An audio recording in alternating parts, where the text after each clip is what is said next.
जय माता दी मित्रों, मेरा नाम पंडित प्रकाश जोशी। स्वागत है मेरे YouTube फेसबुक चैनल एस्ट्रो आज में। मित्रों, आज हम चर्चा कर रहे हैं जून के महीने में एक अद्भुत घटना घटने वाली है, यानी 29 जून 2024 को शनिदेव वक्री होने जा रहे हैं, यानी उल्टी चाल उनकी चलने वाली है, यानी उल्टी गति में वो चलने वाले हैं और 15 नवंबर 2024 तक वो वक्री ही रहेंगे, यानी 139 दिन शनिदेव वक्री रहेंगे। कुछ राशियों को वर्ग के लिए ये वरदान साबित होगा, मालामाल कर देंगे। इसके बारे में भी इस कार्यक्रम में चर्चा करेंगे। सबसे पहले शनि के मंत्र के बारे में कुछ चर्चा कर लेते हैं। ओम नीलांजनम समाभासम रविपुत्रम यमाग्रजम छाया मार्तंग संभूतम तम नमामि शनिश्चरम, यानी शनिश्चर या शनिदेव भगवान हमारे जितने भी व्यूअर हमारा यूट्यूब कार्यक्रम, फेसबुक कार्यक्रम देखते हैं, उन पे कृपा बरतना और उनके जो भी काम सार्थक नहीं हुए उन कामों को सार्थन करना, यही हमारी शनिश्चर देव से प्रार्थना है। चलिए, सबसे पहले आपने बहुत सुना होगा वक्री हो गया, वक्री हो गया, वक्री हो गया, ये ग्रह वक्री, वो ग्रह वक्री, अलाना वक्री, ढिमकाना वक्री। आखिर ये वक्री होता क्या है, इसके बारे में दर्शकों को पहले हम जानकारी देंगे, फिर उसके बाद आगे की चर्चा करेंगे। तो वक्री ग्रह कैसे होता है, ये आप एक मानचित्र में देख रहे हैं, जहाँ पर आप देख रहे हैं वक्री ग्रह में कभी भी ग्रह उल्टा नहीं जाता है, उसकी चाल धीमे हो जाती है, जैसा कि आप मानचित्र के अंदर, आप ग्राफिक के अंदर देख रहे हैं। और यहाँ से शनि के रोटेशन के बारे में आपको समझ में आ रहा है। देखिएगा, शनि के वक्रत्व के बारे में समझ में आ रहा है कि पहले शनिदेव आगे थे, फिर पृथ्वी आगे हो गई, वो थोड़ा धीमी चाल से चलते हैं। जैसा कि आप कभी ट्रेन में अगर आपने सफ़र किया है और दूसरी जब ट्रेन आती है तो क्या होता है, एक ट्रेन मोशन होता है, आपको जिस ट्रेन में आप बैठे हुए होते हैं आपको पीछे ऐसा लगता है कि हमारी ट्रेन पीछे जा रही है। एक्चुअल में वो आपकी ट्रेन पीछे नहीं जा रही होती, उसकी जो स्पीड होती है वो धीमे होती है और आगे वाली की तेज होती है, तो आपको पीछे का मोशन नज़र आएगा। इसको हम ट्रेन मोशन कहते हैं। तो ऐसा ही वक्रत्व है, जब हम पृथ्वी से देखते हैं शनिदेव को तो पीछे जाते हुए नजर आते हैं, बल्कि वो धीमी गति में होते हैं। इसी को वक्री कहा जाता है।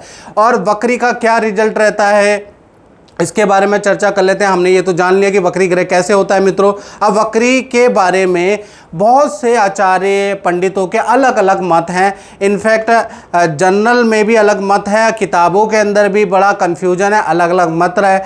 कोई कहता है कि जब कोई भी ग्रह वक्री होता है तो सबसे ज़्यादा शुभ फल देता है। कोई विद्वान कहता है कि जब कोई भी ग्रह वक्री होता है तो सबसे ज़्यादा अनिष्टकारी होता है, सबसे बुरा रिजल्ट देता है। आखिर शास्त्र क्या कहते हैं, इसके बारे में चर्चा करते हैं। शास्त्र में एक सूत्र लिखा है, यदा क्रूर ग्रह वक्री अतिचारी तु सौम्य का। यदि क्रूर ग्रह वक्री होता है तो वो खराब होता है। अतिचारी तो सौम्य का, अतिचारी जो ग्रह होता है वो सौम्य फल देता है, अच्छा फल देता है। अब वो क्या फल देता है, पीड़ा व्याधि भयम तत्र दुर्भिनिक्षम राज्य विग्रहम, यानी कि पीड़ा व्याधि भयम तत्र, यानी कि पीड़ा देता है, रोग में बीमारी देता है, राज पीड़ा देता है, और राज्य विग्रहम यानी घर से दूर करा देता है जब भी ग्रह वक्री होता है और वो खराब रिजल्ट देता है। लेकिन क्रूर ग्रह जब भी वक्री, जैसे शनि वक्री हो गया, मंगल वक्री हो गया, हमेशा बुरा फल नहीं देता है। मित्रों, कभी वो अच्छा भी फल देता है। बहुत सी कुंडलियों में मैंने भी देखा और 27 साल के एक्सपीरियंस में कि शनि अगर ख़राब वक्री होता है तो बहुत बार जैकपॉट खोल देता है, काफ़ी अच्छा वो वक्री के समय पे अच्छा रिजल्ट देता है। इसी प्रकार से क्रूर ग्रह जब वक्री होता है तो बहुत बार क्या होता है कि वो भी बहुत अच्छा फल नहीं, बहुत ख़राब फल देता है। तो क्या इसका सही पैमाइश है, जो शास्त्र में जो श्लोक लिखा है वो भी कहीं ना कहीं पर सटीक होता है, कहीं पर नहीं होता है। तो उसके निर्णय के लिए हमें शनि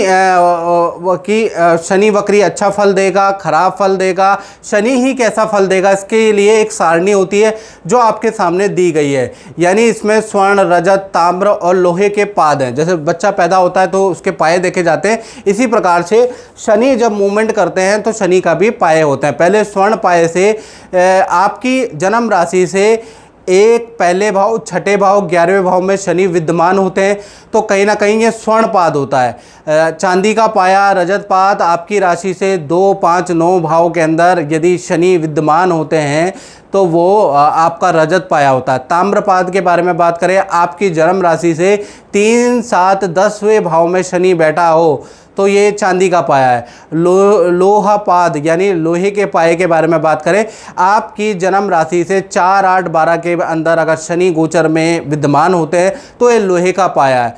तो इससे हम इस कैलकुलेशन से, इस पाए की कैलकुलेशन से हम ये सटीकता से जानते हैं कि शनि अच्छा फल देंगे, बुरा फल देंगे, कैसा फल देने वाले हैं। सबसे पहले हमें शनि के बारे में, वक्रत्व के बारे में जानने से पहले मित्रों हमें भूतकाल में प्रवेश करना होगा, तभी आप लोगों को सटीक जानकारी मिलेगी। तब राशि के बारे में भी चर्चा करेंगे। देखिएगा 17 जनवरी 2023 में जब चिड़िया चहचहा रही थी, बादल गड़गड़ा रहे थे, उस समय पे 17 जनवरी 2023 में शनि देव कुंभ राशि में उन्होंने प्रवेश किया और कुंभ राशि में 29 मार्च 2025 तक रहने वाले हैं। यानी 17 जनवरी 2023 से 29 मार्च 2025 तक कुंभ राशि में रहने वाले हैं। तो कहीं ना कहीं मेष, सिंह और धनु राशि पे लोहे का पाया लगा, यानी इनको आर्थिक परेशानियां शुरू हो गई, तनाव शुरू हो गया, कार्य में बाधा शुरू हो गई और हर प्रकार का चाहे शारीरिक, मानसिक, वैवाहिक कष्ट आपको सहना पड़ा। यानी ये 3 राशियां ऐसी है, मेष, सिंह और धनु, इनके ऊपर तो कष्टकारी समय रहा।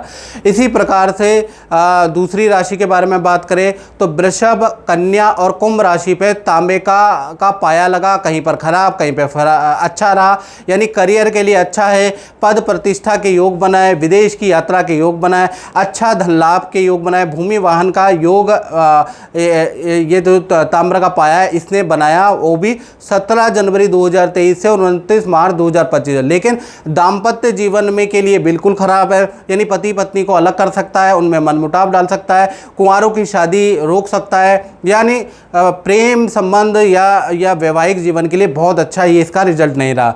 इसी प्रकार से मिथुन, वृश्चिक और मकर राशि पे सोने का पाया लगा, जो कि अमूमन खराबी होता है। सरकारी नोटिस, सरकारी कामों में रुकावट, खर्च में वृद्धि, करियर में बाधा का सामना इन 3 राशियों को, मिथुन, वृश्चिक और मकर राशि को करना पड़ा।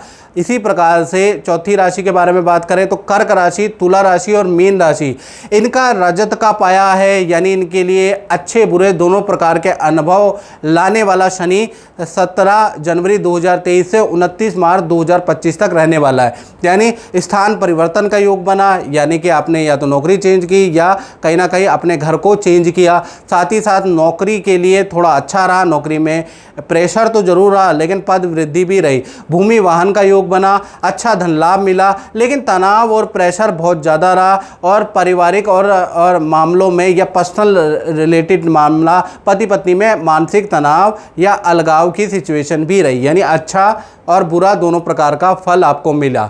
यानी ये जो 4 पाए हैं इसका फल आपको मिला। अब डिटेल में जानते हैं मित्रों कि 12 राशियों पे शनि वक्री का क्या प्रभाव होगा। इससे पहले अगर आपने पास्ट नहीं देखा और सीधा वक्री पे पहुंच गए तो आपकी समझ में कुछ नहीं आएगा। पहले हम पीछे से गए हैं, अब आगे के बारे में चर्चा करते हैं। पूरा कार्यक्रम जरूर देखिएगा। चलिए अब जानते हैं कुंभ राशि के बारे में। पहले तो राम कहानी मैं पूरी बता चुका हूं कि शनि का 23 मार्च 2023 के अंदर कुंभ राशि में ही परिवर्तन हुआ। कुंभ राशि को कैसा रिजल्ट मिल रहा है, अच्छा और बुरा किस तरह का रिजल्ट मिल रहा है, ये सारी चीज़ें मैंने बता दी। अब क्या है कि वैसे तो कुंभ राशि के अंदर शनि देव 29 मार्च 2025 तक रहने वाले हैं। अभी हो रहे हैं वक्री, यानी 29 जून से और 15 नवंबर तक वक्री होंगे। आपकी राशि में वक्री होंगे। जो आप कुंडली देख रहे हैं तो यहाँ पर आपकी राशि आपके लगन में वक्री है। आपको अच्छा बुरा दोनों प्रकार का अनुभव मिलेगा। 15 नवंबर तक तैयार हो जाइए, कुर्सी की पेटियाँ बांध लीजिए और आपको अच्छा बुरा दोनों प्रकार का कुंभ राशि को फल मिलेगा। पहला, स्वास्थ्य पे भाई आपको ध्यान देना पड़ेगा। स्वास्थ्य की खराबी, पेट की प्रॉब्लम, दांत दर्द की प्रॉब्लम या हड्डियों की परेशानी से संबंधित आपको प्रॉब्लम होगी, क्योंकि शनि पेट का भी स्वामी कारक होता है। शनि कहीं ना कहीं हड्डी हड्डियों का कारक होता है, दांत का कारक शनि होता है, जॉइंट्स का कारक शनि होता है। तो वहाँ पर आप महसूस करेंगे हाथ पैरों और जॉइंट में हल्का हल्का दर्द आपके रहने लगा है। तो आपको योगा, जिम, एक्सरसाइज जरूर करनी है। करियर में देखा जाए तो करियर में आपको बड़ा पद दे सकते हैं, बड़ा धन लाभ, यानी कि करियर में शनि का ये जो लगन में बैठे हुए शनि है ये आपको बहुत अच्छा रिजल्ट देंगे, क्योंकि लगन में शनि बैठे हैं तो ऐसे में व्यक्ति को नया कुछ सीखने को मिलता है, यानी कि आप नई विचारधारा को अपनाएंगे, अपने को अप टू डेट करेंगे। कहीं ना कहीं 15 नवंबर तक आप कुछ ऑनलाइन या किसी के पास जाके कुछ नया सीखने वाले हैं, कोई नए काम पे आपका ध्यान आएगा और नया कुछ कोर्स आप करने वाले हैं, ऐसा योग नज़र आ रहा है। यानी शनि आपको पढ़ाएगा, सिखाएगा, इसके भी योग बनते हैं। शनि की यानी करियर के लिए, सीखने के लिए शनि बहुत अच्छे हैं, हेल्थ के लिए अच्छे नहीं है। यदि आप ड्रिंक का प्रयोग करते हैं, मदिरा का प्रयोग करते हैं, तामसिक भोजन अलग ज़्यादा लेते हैं तो 15 नवंबर तक बिल्कुल कंट्रोल में रखें, नहीं तो हेल्थ ख़राब कर सकता है। शनि की तीसरी दृष्टि अगर देखा जाए तो आपके तृतीय भाव में, जहाँ 1 नंबर लिखा है, तृतीय भाव स्थान परिवर्तन का होता है। तो शनि देव आपका स्थान परिवर्तन, नौकरी में परिवर्तन कराने वाले हैं, या प्रोजेक्ट आपका चेंज होगा जो आपके लिए पॉजिटिव ही रहेगा, टेंशन नहीं लेनी है। शनि की 7वीं दृष्टि यानी लगन में बैठ के 7वीं दृष्टि आपके दाम्पत्य जीवन यानी वैवाहिक सुख पे, तो जो भी कुंभ राशि वाले जो कुंवारे हैं उनके विवाह के योग यहाँ से बन जाएंगे, उनकी बात बनती हुई नजर आएगी। लेकिन आपको प्रयास करना पड़ेगा, याद रखिएगा, घर हाथ में हाथ बैठे रहेंगे तो नहीं हो पाएगा, क्योंकि शनि का जितना भी मैं रिजल्ट बता रहा हूँ मित्रों वो प्रयास से मिलता है। याद रखिएगा, शनि उनको ही देता है जो मेहनत करते हैं। तो यहाँ पर क्योंकि शनि कर्म भाव के स्वामी है, कर्म के कारक है, तो जब तक आप कर्म नहीं करेंगे तब तक शनि कुछ नहीं देगा, याद रखिएगा। तो शनि की जो ये 7वीं दृष्टि है, पहला तो आपके वैवाहिक जीवन में जो अनबन चल रही है वो दूर होगी, आपके विवाह के योग बनेंगे, in fact extra love and affair के भी योग बन सकते हैं। थोड़ा आप सावधानी रखें, पुराने रिलेशन लौट के वापस आ सकता है, पुराने एक्स से संपर्क हो सकता है, पुराने जो भी लोग हैं यानी पुराना जो भी आपका रिलेशन रहा है उससे आपकी दोबारा मजबूती या संबंध प्रगाढ़ हो सकता है। आप सावधानी यहाँ पर रखें, यानी कि एक्स्ट्रा लव एंड अफेयर के भी आपके योग बनते हैं। हालांकि वैवाहिक भाव भी ये बढ़ाएगा तो आपके शादी के योग या दाम्पत्य जीवन भी आपका मधुर करेगा। शनि की 10वीं दृष्टि के बारे में बात करें तो 10वीं दृष्टि शनि की कर्म भाव पे है, यानी कर्मण्येवाधिकारस्तु मा फलेषु कदाचन, यानी कर्म भाव पे होने से पहला तो शनि आपको भगवाएगा बहुत, आपसे बहुत मेहनत कराने वाला है। उसके बाद आपको पद प्रमोशन भी देगा, किसी की बात का आपको बुरा भी लगेगा और आप खूब मेहनत करने वाले हैं, यानी खूब मूड खराब भी किसी व्यक्ति से कराने वाला। और कई बार क्या होता है कि शनि आपका कोई शत्रु भी बना देता है, उस शत्रु से परेशान होकर आप मेहनत और दौड़ा भाग करने लगते हैं। तो कहीं ना कहीं शनि कुछ ऐसा घटना कराएगा जिससे आपके पद प्रमोशन, काम में बड़ा लाभ और काम में कुछ ना कुछ आपको बड़ा काम मिल सकता है। यानी कि 15 नवंबर तक काम की स्थिति आपकी वंडरफुल हो जाएगी। अब वो कान ऐसे पकड़ता है शनि या ऐसे पकड़ते हैं, वो शनिदेव के ऊपर है। साथ ही साथ नया कोई काम आप करेंगे, नए काम में आपका इन्वेस्टमेंट होगा।